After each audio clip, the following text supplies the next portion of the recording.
Boa tarde a todos, vereadores presentes, vereadoras, população que nos vê e nos ouve.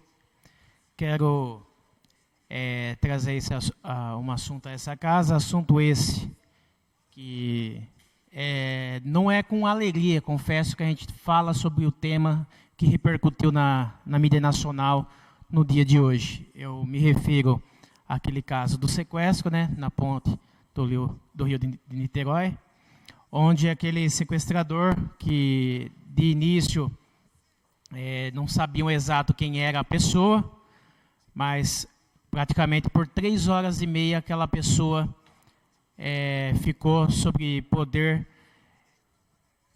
de mais de 30 pessoas. 31 pessoas que ficou, 37 dentro do ônibus, mas ele foi liberando a conta-gota algumas pessoas de acordo com a negociação que estava acontecendo, as provocações, a armadilha, né, o gatilho que ele já tinha montado dentro do ônibus com um produto ali supostamente gasolina, alguma coisa nesse sentido, para poder atear fogo e etc. Estava prestes a cometer ali uma grande chacina, uma situação que poderia, infelizmente, ter resultado numa grande tragédia nacional.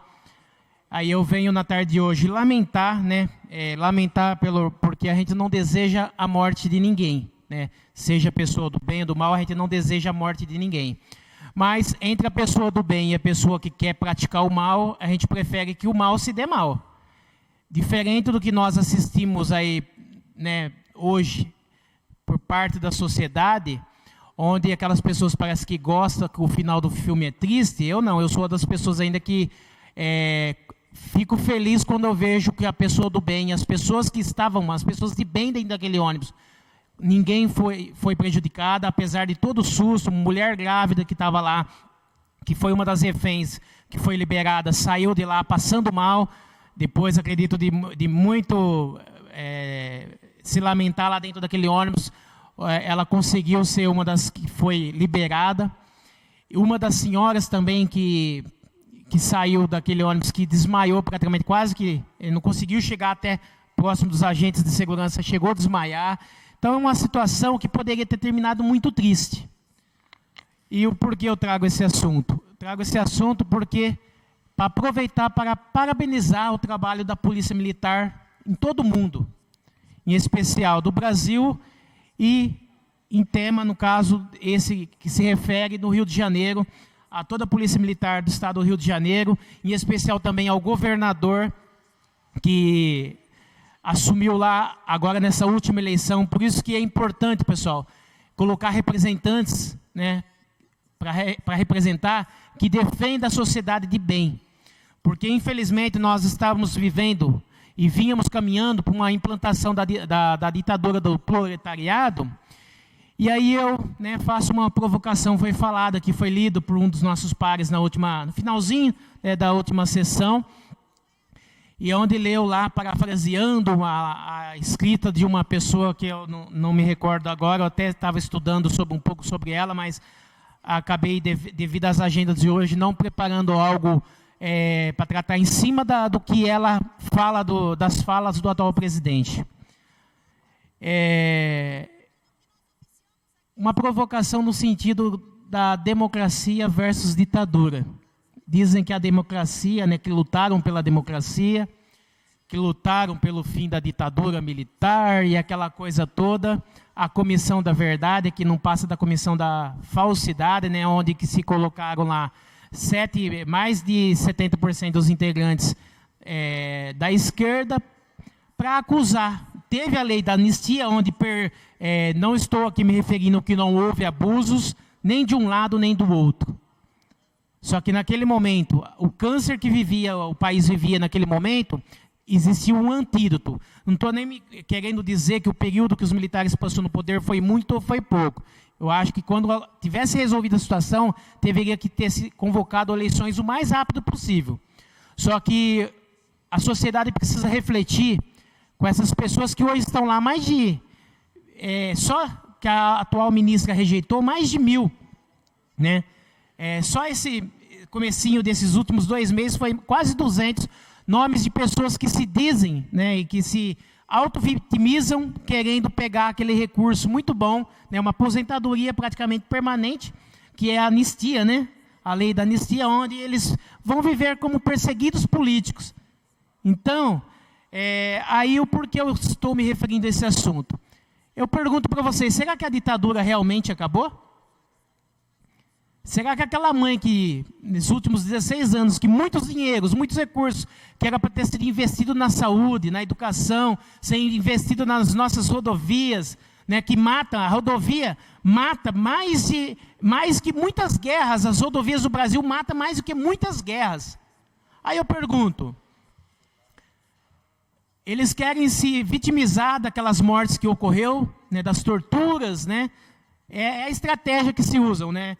Quando a pessoa faz o mal, aí a pessoa de repente, do nada, vira uma pessoa, né, a exemplo do Adélio, uma pessoa que não tem sanidade mental, né? Então, talvez algumas pessoas que defendem esse tipo de pessoa, não sei se poderemos usar a mesma argumentação. Mas, enfim, eu quero dizer para que as pessoas que defendem as pessoas do mal, que falam sobre a ditadura, que lutaram contra a ditadura, essas mesmas pessoas que se dizem que lutavam contra a ditadura, se empunhavam em armas. Se vocês quiserem lá, vai lá, procura no Google, dá uma pesquisada rápida, você vai ver vídeos no YouTube onde o ex-esposo da ex-presidente Dilma, pesquisa lá, ex-esposo da ex-presidente Dilma, assume publicamente que pegava em armas, que matavam, né? A exemplo de outras pessoas que estão aí na cúpula do judiciário também, que se sentiu doído, né, esses dias com alguns comentários que ocorreu na grande mídia. Aí eu falo para essas pessoas, vai lá, pesquisa, essas próprias pessoas falando, né, do Tribunal do Crime, inclusive do Tribunal do Crime que existe até hoje. Pessoas que ficam devendo, por exemplo, para o tráfico, são mortas. Por quem? Pela polícia? Os negros, os favelados, que eles ficam todo momento colocando como vítima da sociedade. E aí eu pergunto, aquelas pessoas que estão lá, né, exemplo de uma grande chacina que ocorreu num dos presídios, aí eu pergunto, né, dos defensores, né, dos manos, que lado eles vão defender quando os próprios manos matam os manos, né? Então é um tipo de situação, é uma provocação pertinente nos nossos dias, porque a ditadura, pessoal, para esses que se diz defensores da democracia, e diz que a democracia hoje, né, a nossa tão jovem democracia, que acabou a ditadura. Não acabou a ditadura, pessoal. Não acabou a ditadura. Aquelas pessoas que estavam hoje dentro do ônibus, imagina a tortura que aquelas pessoas passaram. Imagina a tortura que uma pessoa, um idoso, eu estava vendo essa semana no noticiário, um idoso de 93 anos, foi torturado pelas pessoas que quiseram saquear os seus bens. É muito fácil você procurar pessoas, a forma truculenta que os bandidos, né, fazem para muitas vezes roubar o homem do campo, que fazem para roubar muitas vezes uma senhora, uma mulher. Isso não é tortura?